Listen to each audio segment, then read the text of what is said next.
Bismillahirrahmanirrahim. Assalamualaikum warahmatullahi wabarakatuh.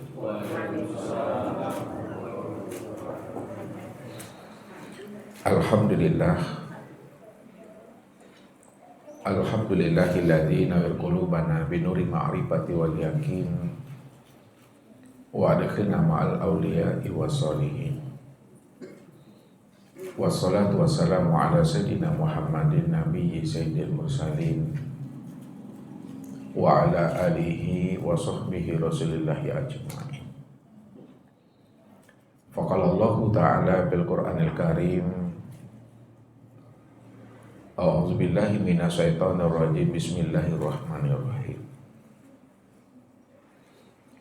Sanurihim ayatina fil afaq wa bi anfusihim hatta yatabayyana lahum annahul haqq.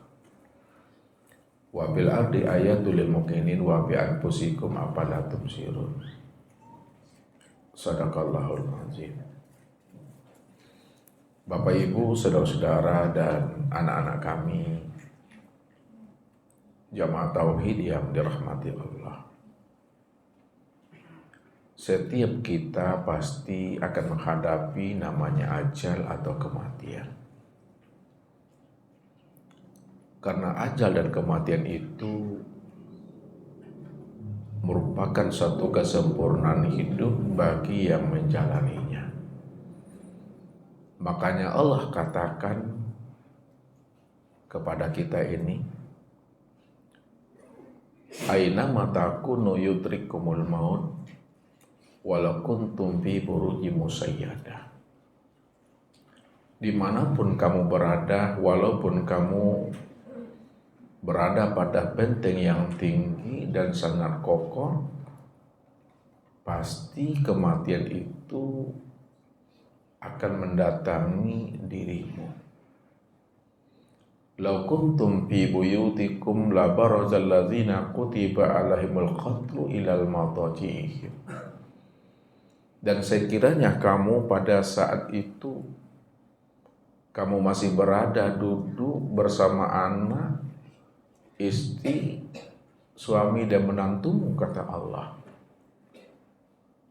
Jikalau kamu telah ditetapkan Allah mati terbunuh di suatu tempat, maka pada malam itu juga, pada saat itu juga, pasti kamu akan keluar menuju tempat mati terbunuh itu. Inilah yang dikatakan namanya dengan takdir. Apa kata Allah? Fa'iza ja'a ajaluhum la yastakhiruna sa'ata wa la yastaqdimun. Apabila ajalmu telah sampai, masa ketetapan dan ketentuan kamu hidup di alam dunia ini telah berakhir, la yastakhiruna sa'ata wa la yastaqdimun. Maka sesaat pun tidak bisa dimundurkan dan tidak pula bisa dimajukan. Semuanya itu berjalan di atas takdir, ketetapan dan ketentuan Allah. Begitulah sebenarnya. Pada saat ruh kita itu belum dibungkus namanya dengan tubuh jasmani ini, kita telah berjanji, telah berbaiat di hadapan Allah. Apa yang Allah utarakan kepada diri kita ini pada saat ruh itu belum dibungkus oleh tubuh jasmani kita ini? Alastu bi rabbikum. Bukankah aku ini adalah Rabbmu? Aku ini adalah Tuhanmu. Maka ketika itulah sekalian ruh memberikan jawaban kepada Allah. Qalu bala syahidna. Benar ya Allah, Engkau adalah Rabb kami, Engkau adalah Tuhan kami, dan kamilah yang bersaksi. Anta Rabbi wa ana abduka. Engkau adalah Rabbku dan aku adalah hamba. Disitulah awalnya mula kita bersyahadat itu. Awal mula kita melakukan suatu penyaksian di hadapan Allah dengan menyatakan, Ashhadu an la ilaha illallah wa ashhadu anna Muhammad Rasulullah. Aku bersaksi bahwa tidak ada ilah yang kami ibadati, tidak ada ilah yang kami tuju, tidak ada ilah yang kami cari, melainkan hanya Engkau ya Allah semata-mata. Begitulah penyaksian dan pengakuan kita di hadapan Allah. Wa asyhadu anna Muhammad Rasulullah. Dan aku juga bersaksi dan angkat saksi bahwa Muhammad itu adalah utusan Engkau ya Allah. Setelah sempurna pengakuan kita di hadapan Allah, maka ketika itu pula Allah menetapkan takdir itu kepada masing-masing daripada hambanya. Apa yang Allah tetapkan kepada masing-masing daripada hambanya? Yang pertama itu adalah langkahmu, yang kedua adalah rezekimu, yang ketiga adalah pertemuanmu, dan yang keempat itu adalah ajal. Jadi langkah rezeki, pertemuan, dan maut itu telah sempurna ditetapkan Allah kepada masing-masing kita ini. Maka ketika itulah kita memberikan jawaban kepada Allah, sami'na wa ata'na. Kami dengar ya Allah apa yang Engkau tetapkan kepada kami ya Allah. Wa ata'na, kami akan patuhi dan kami akan jalani ya Allah. Begitulah sempurnanya. Ketetapan takdir itu Allah tetapkan dan Allah tentukan kepada masing-masing diri kita ini. Namun untuk menjalankan suatu ketetapan dan ketentuan itu semua,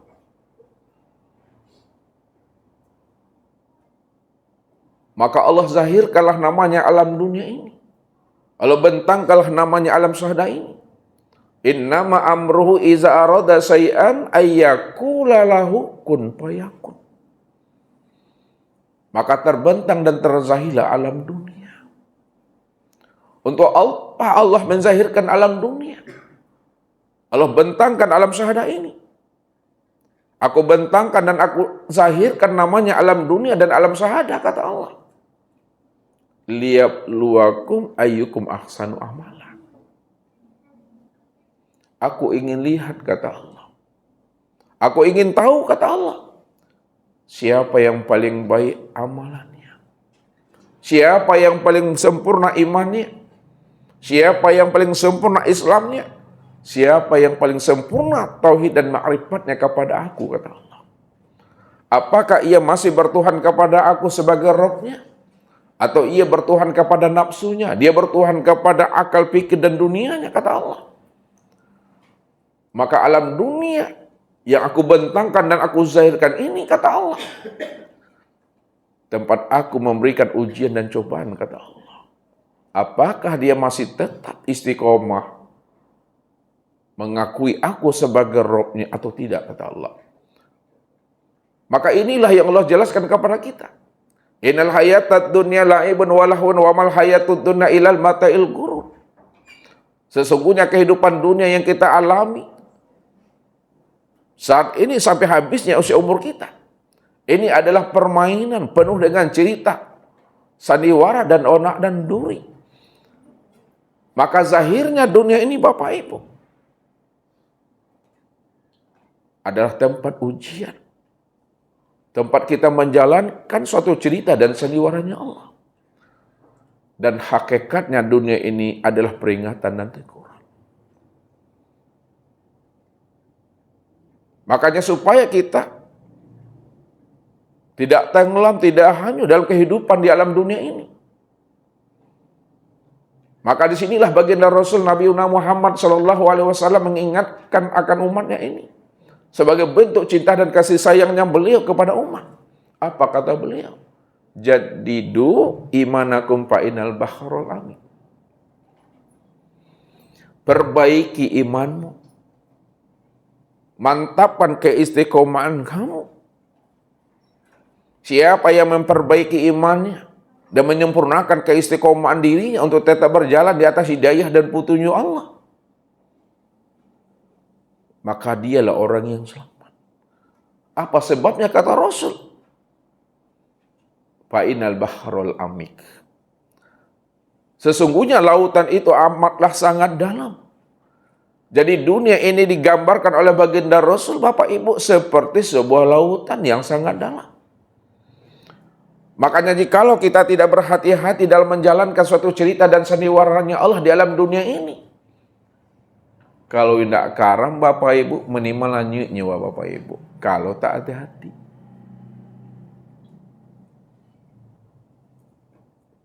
Makanya sebagai seorang hamba yang Allah berikan namanya kecerdasan rohani dan akal fikir. Bagaimana diri kita ini bisa selamat dunia dan akhirat? Allah pertemukan kita dengan anak dan keturunan kita di dalam surga menjadi satu keluarga yang utuh pulang dan kembalinya. Sekiranya pun Bapak Ibu, di surga nanti kita tidak satu rumah dengan anak dan keturunan kita, namun masih satu komplek perumahan surga juga, maka sangat beruntunglah Bapak Ibu. Wallahu yahtasu bi rahmati mayasa. Allah masih memberikan pilihan keistimewaan yang terbaik untuk diri kita dan keturunan kita, sehingga Allah pertemukan kita dalam surganya menjadi satu keluarga yang utuh pulang dan kembalinya. Namun jalan untuk kita Allah pertemukan di akhirat itu dengan anak dan keturunan kita. Apa pesannya Allah? Wallazina amanu wattaba'adhum zuriyatum bil imani alhaqna bihim zuriyatahum. Apabila dirimu beriman, ayahmu beriman, ibumu beriman, suami istri beriman, anak cucu dan menantumu beriman, kata Allah, alhaqna bihim zuriyatahum. Maka akulah sebagai Allah, aku yang akan mempertemukan dirimu dengan anak dan keluargamu serta keturunan kamu. Satu komplek perumahan surga nantinya, kata Tuhan. Maka jikalau kita ingin Allah pertemukan nanti di surga itu, maka di alam dunia inilah kita istiqomah untuk tetap berjalan di atas jalan hidayah dan petunjuknya. Orang yang sebenar-benar berjalan di atas hidayah dan petunjuknya, orang yang sebenar-benar yang mendapatkan hidayah dan petunjuk itu adalah orang yang mengenal Allah zahir dan batin di dalam hidup. Jangan sampai kita hijab Allah itu dengan keakuan diri kita. Jikalaulah kita menghijab Allah dengan keakuan diri kita,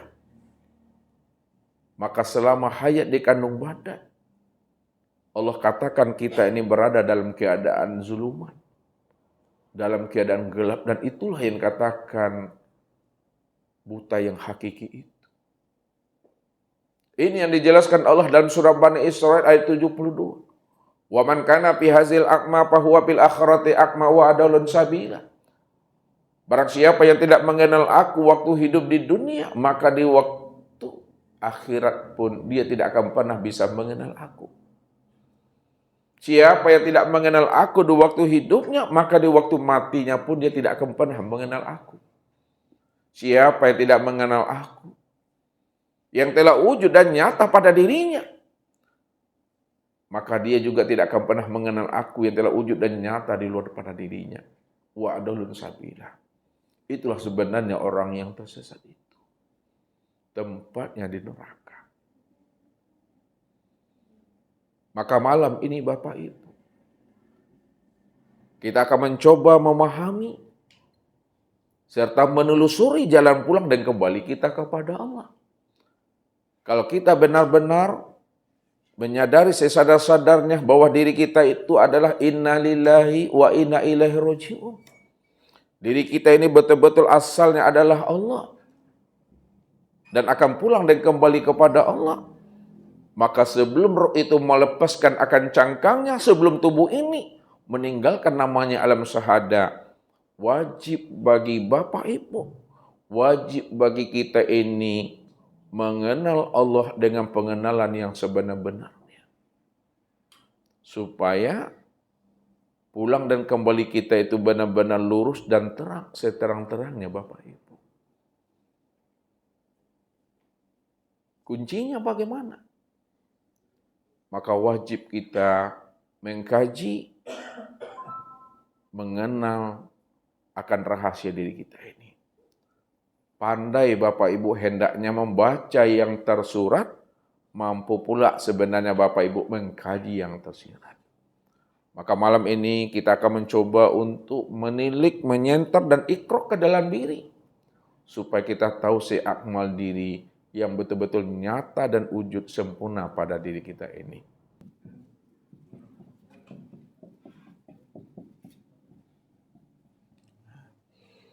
Man arafa nafsahu faqad arafa rabbahu. Man arafa rabbahu fasadal jasad. Kita coba dulu Bapak Ibu terjemahnya. Man arafa nafsahu, barang siapa yang kenal akan dirinya, faqad arafa rabbahu, maka sungguh ia telah mengenal akan Rabb-nya. Man arafa rabbahu,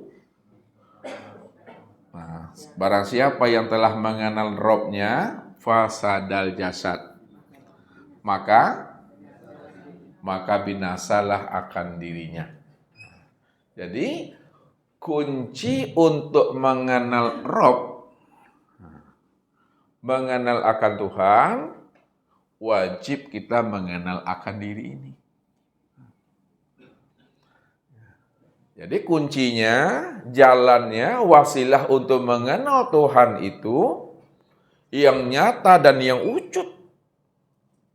Wajib Bapak Ibu mengenali akan rahasia diri. Maka ini yang disampaikan oleh Rasul kepada kita. Man talabal maula bi ghairi nafsi faqad dola dolalan ba'ida. Barang siapa yang mencari Tuhan, ingin menemui Tuhannya, keluar daripada dirinya, tak mau dia menilik, tak mau dia menyenter, tak mau dia ikrok ke dalam dirinya, faqad dola dolalan ba'ida, maka sungguh ia telah berada di dalam kesesatan yang sangat jauh. Maka baca alam pada diri, baca diri, di dalam diri ada rahasia diri. Di dalam rahasia diri itulah aku wujud, nyata bersembunyi, berdiri dengan sendirinya, kata Allah. Wa fi anfusikum afala tubsirun. Aku ini sudah wujud pada dirimu. Aku ini sudah menjadi rahasia dirimu. Kenapa tidak kamu pikirkan, kata Allah. Begitulah Allah menghantarkan akan rahasia dirinya kepada diri kita. Sehingga kita betul-betul mau menilik dan ikrok ke dalam diri kita ini. Man ana, siapa aku yang sebenarnya. Makanya jalan untuk mengenal Tuhan. Jalan untuk mengenal Allah. Jalan untuk bermusyahadah, bermuwajahah dengan Allah. Wajib Bapak Ibu mengenal diri ini. Pertanyaannya, siapa diri kita yang sebenarnya? Nah, kita lihat, kita bongkar diri kita nih dipreteli, ya.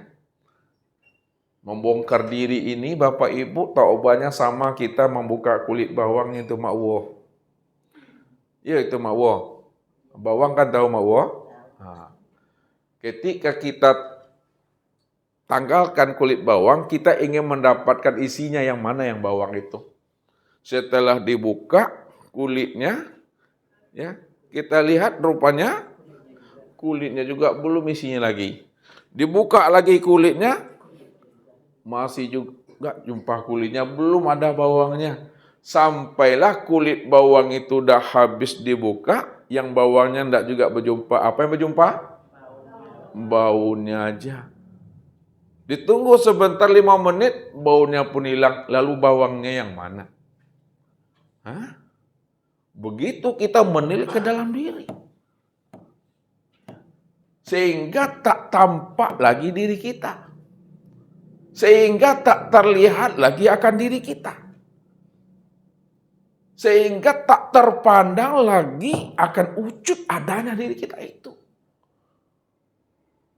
Makanya mengaji diri ini mesti sehabis-habisnya Bapak Ibu mengaruh sabi-abi karuak.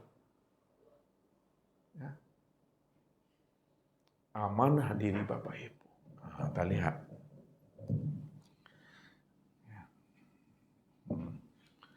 Jadi yang dikatakan sebenar diri Bapak Ibu, sebenarnya diri Ustadz, Bapak Ibu, itulah yang disebut namanya dengan hayat.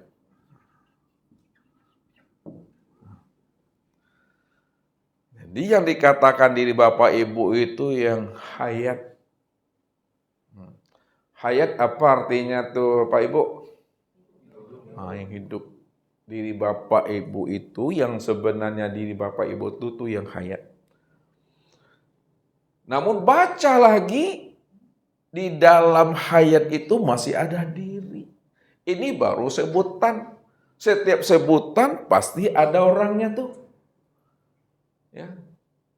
Disebut mic, ini orangnya. Disebut spidol, ini orangnya. Disebut apa mana mak Allah? Itu dia orangnya tuh. Ini baru sebutan. Ini yang Ustaz maksud.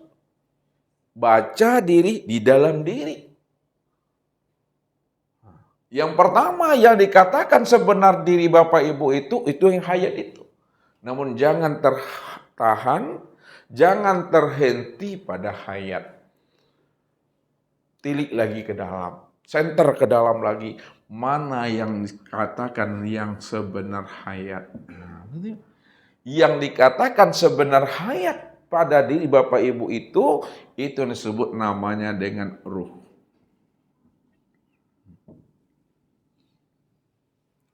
Rupanya diri Bapak Ibu itu enggak hayat lagi. Siapa lagi? Ruh dah tuh, tilik tuh.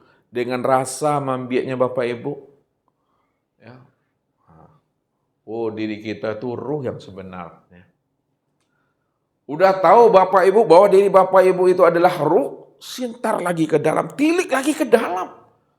Ruh itu baru nama. Siapa sebenarnya ruh itu? Nah, sebenarnya ruh itu yang disebut namanya dengan Nur Muhammad.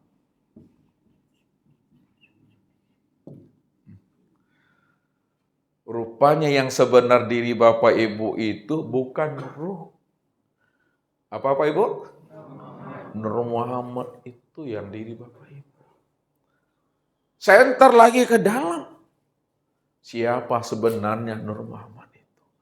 Rupanya yang sebenar Nur Muhammad itu, itulah yang dikatakan namanya dengan zat. Dirinya Bapak Ibu itu yang sebenar-benarnya bukan Nur Muhammad, akan tetapi adalah zat. Tilik lagi ke dalam, siapa sebenarnya zat itu? Yang sebenarnya zat itu, itulah yang bernama Allah.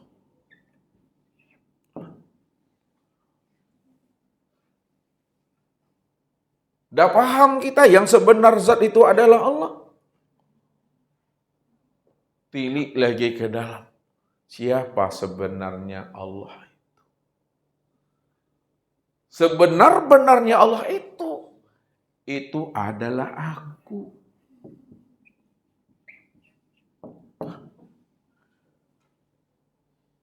Ini yang Allah katakan. Innani anallah. La ilaha illa ana.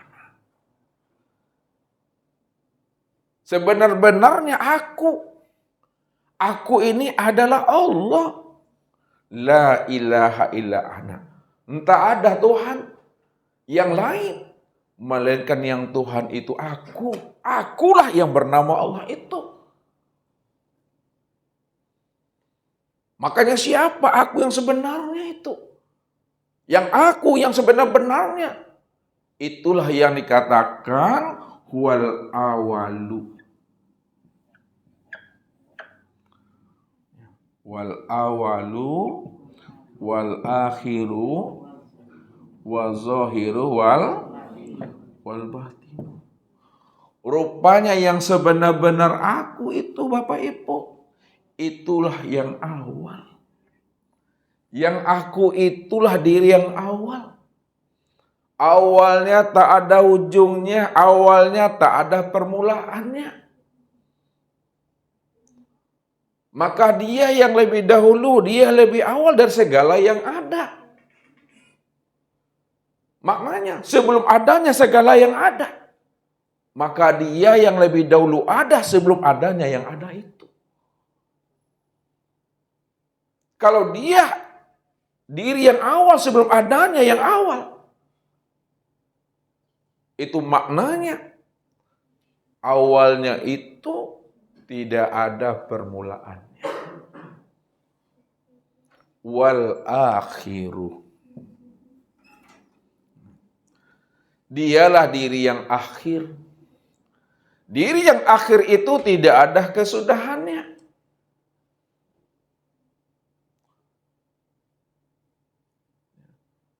Tak ada kesudahannya. Tak ada pangkalnya.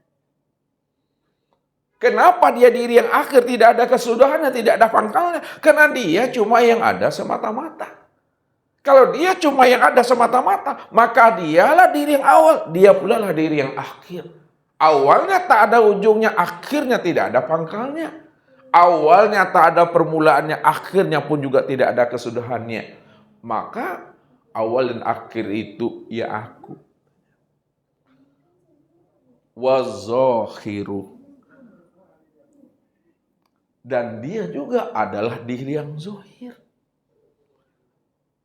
Zahirnya nyata pada segala yang ada. Segala yang ada, segala yang wujud, itu adalah bentuk kezahiran nyatanya akan aku, kata Allah. Maka dialah yang dikatakan diri yang bikulli syai'in muhit. Karena dia adalah diri yang zahir, diri yang nyata, diri yang wujud. Maka zahir, nyata, dan wujudnya dia itu meliputi akan segala sesuatu. Karena segala sesuatu itu, itulah bentuk nyatanya akan zahirnya aku. Karena aku yang awal, aku yang zahir. Kalau aku yang awal dan aku yang zahir, maka segala yang zahir pada segala sesuatu itu, itulah wujud kenyataan aku itu. Wal batinu, dan akulah diri yang batin. Walaupun dia batin, namun batinnya itu tiada tersembunyi. Kenapa? Dia telah terang pada segala yang wujud. Maka disitulah letaknya.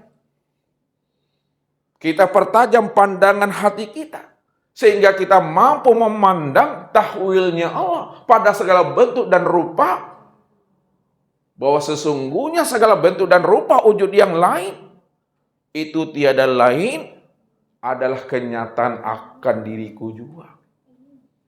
Karena dialah yang awal, akhir, zahir, dan batin itu. Maka siapa yang tidak mampu memandang akan wujud nyatanya kezahiran Allah pada segala sesuatu, kata Rasul, itulah pandangan yang berdosa. Pandangan yang berdosa itu, Bapak Ibu, pandangan yang tidak bernilai ibadah. Pandangan yang tidak bernilai ibadah itu maknanya pandangan yang tidak memberi faedah dan manfaat buat dirinya. Maka Nabi katakan apa? Man nazara ila syai'in ma lam yarallaha fihi fahuwa batil. Barang siapa yang bisa memandang kepada ayahnya, siapa yang bisa memandang kepada ibunya, siapa yang bisa memandang kepada suami dan istrinya, bisa memandang kepada anak, cucu, dan menantunya, bisa memandang pada segala yang ada ini, tapi tak mampu dia memandang Allah yang telah wujud dan nyata pada ayahnya, ibunya, suami, istri, anak, cucu, menantunya, dan pada segala yang ada ini, itulah pandangan yang berdosa. Di mana letak dosanya? Letak dosanya, dia tidak mampu memandang Allah yang awal, akhir, zahir, dan batin pada segala yang ada itu. Kalau Allah sudah mengatakan kita ini sudah berdosa pandangan kita, maka berapa tahun umur kita? Hidup di alam dunia ini. Apakah 25 tahun, apakah 50 tahun, apakah 70 tahun? Maka selama itulah kita dikatakan namanya najis batin itu. Najis batin itu Bapak Ibu tidak akan pernah bisa dibersihkan dengan 7 lautan, dengan 7 samudra. Kalau najis yang zahir, yang menempel pada tubuh kita ini, yang menempel pada kulit kita, bisa dibersihkan, dicuci dengan air yang ada di sumur kita. Air yang ada di masjid, di langgar, dan di musola. Tapi kalau najis batin Bapak Ibu, dengan 7 lautan, 7 samudra, membersihkannya tidak akan pernah bersih. Kalau tidak pernah bersih, lalu bagaimana membersihkannya? Apa kata Allah? Cara membersihkan najis batin itu, faqtulu anfusakum. Zalikum khairul lakum inda bari'ikum. Bunuh dirimu.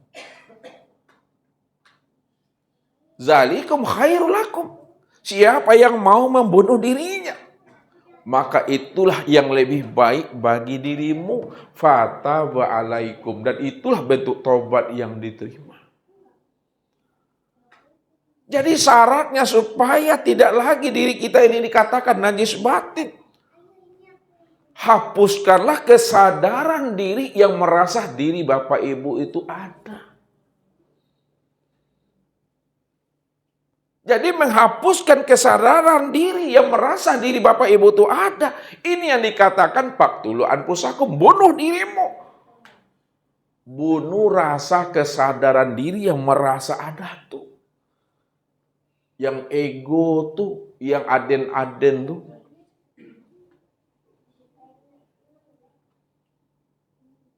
Kalau tidak ada lagi kesadaran diri kita yang merasa diri kita yang ada, maka yang ada semata-mata, yang wujud dan yang nyata pada diri Bapak Ibu itu, itulah nyatanya akan wujud Allah itu secara mutlak.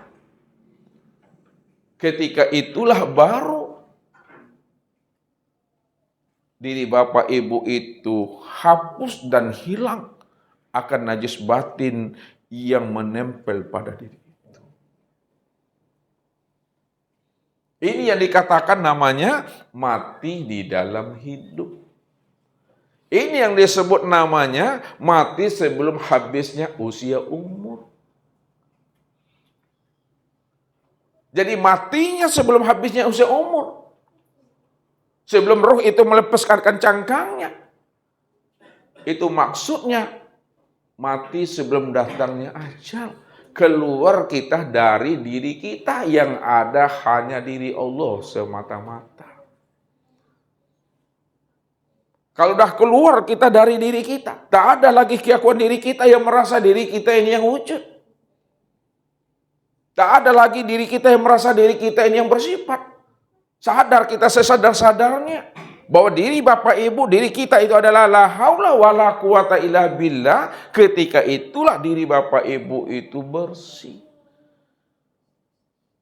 Maka cara membersihkan dan cara mensucikan diri itu, dalam ilmu tauhid disebut namanya dengan awwabah. Cara membersihkannya, ya, membersihkan diri, ya, supaya tidak najis, tidak najis batin. Caranya itu dengan awwabah.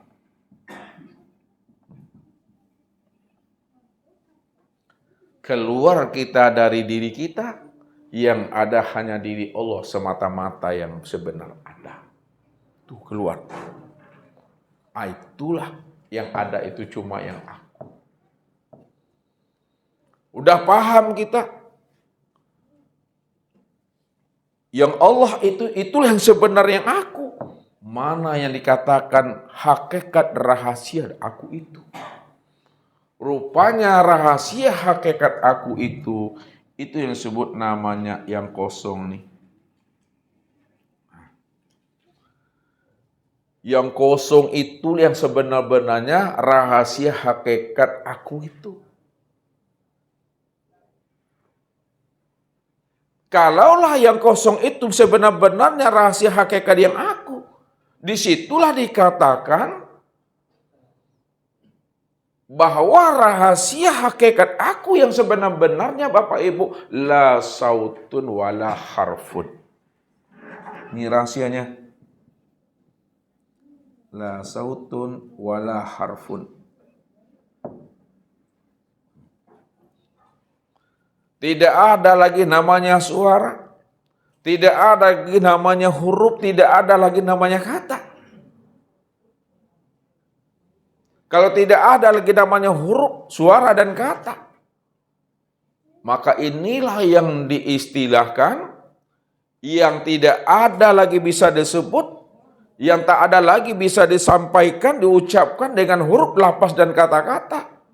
Maka diri yang kosong inilah yang dikatakan namanya Rabbul Izzati.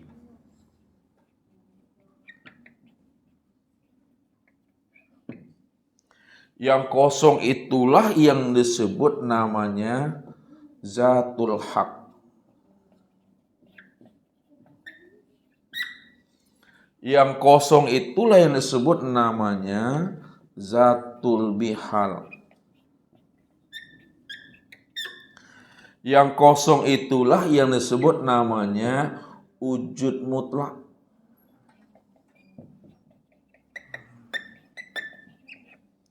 Yang kosong itulah yang disebut namanya wujud hakiki.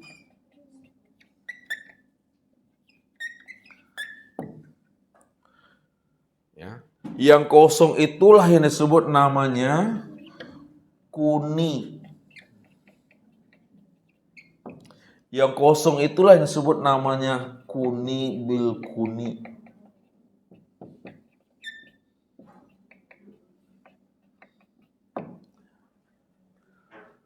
Itulah sebenarnya Bapak Ibu. Itulah sebenar-benarnya seakmal diri. Jadi yang sebenar-benarnya seakmal diri itu la sautun wala harfun. Tak ada lagi bisa disebut, tak ada lagi bisa dikatakan, tak ada lagi bisa dianalisa.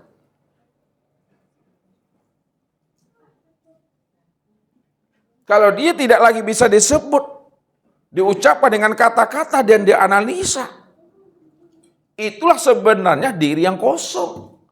Diri yang kosong inilah diri yang batin itu. Namun dia nyata Bapak Ibu.